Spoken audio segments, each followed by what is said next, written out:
The Great Zimbabwe may just be Splotter's best looking game. I know, their graphic design tends to get a bit of hate online, but honestly, this game is beautiful, and I contest anyone to say otherwise. It looks like a Mondrian painting. It's got these beautiful, bright colors that stand out against the white backdrop. It's gorgeous. It's an excellent, brilliant, minimalist design.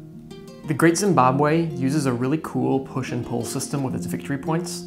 You can upgrade your tribe's abilities, but in doing so, you're going to increase the amount of points that you need to win the game. You start only needing 20 points, and you could leave it there if you want, but in doing that, you're going to be giving other players more agency over the game state.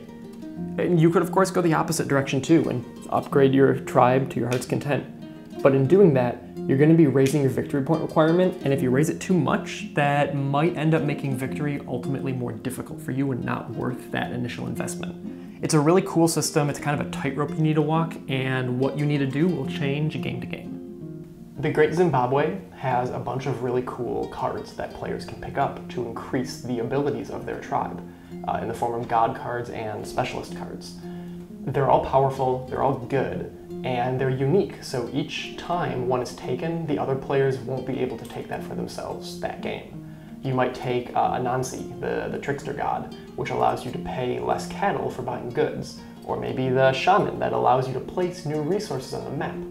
They're all really strong and very good, and entirely optional too. If you are happy running a lean system, great, you don't need to take any of these. You can keep your victory requirement low and just try to get by with clever play of the basic abilities. It's a very cool thing. One of the coolest parts about this game, actually, I would say, are these cards. These cards are great. They're great. They're great. They're awesome. Anansi, who doesn't like Anansi or Elagua? They're fantastic. The Great Zimbabwe is a game that demands a whole lot of spatial reasoning. And if I'm being honest, that is probably the biggest barrier to entry in this game. At the very least, the biggest barrier to being good at the game.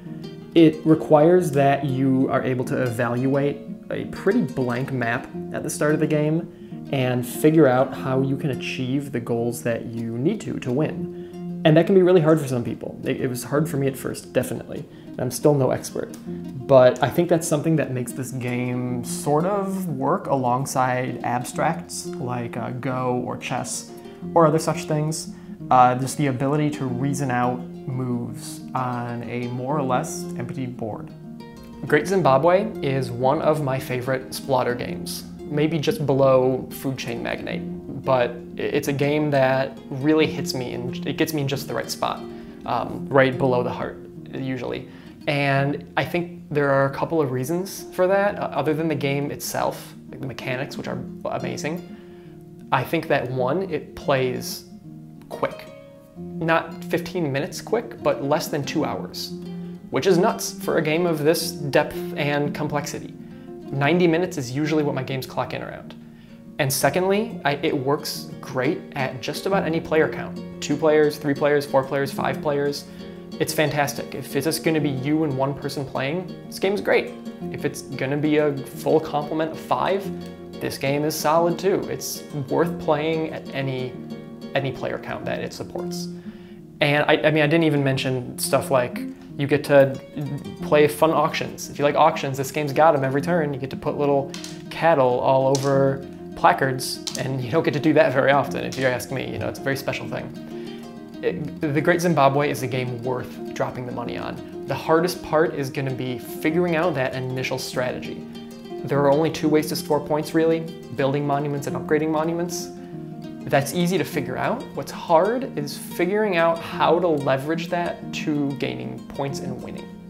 It can be hard to parse, but it's worth really getting into and is a nut worth cracking, because Great Zimbabwe will give a lot back. It's a very mentally stimulating game. It'll just grab your head and make you feel stupid for a bit, but then eventually you'll feel kind of like your brain is maybe a little smart, and you'll feel good because maybe everyone else's brains they're not smart at Great Zimbabwe yet, but maybe they will be, and then it's a big challenge when everyone's fighting and when you're auctioning with things. Great Zimbabwe is a great game, okay? It merits saying.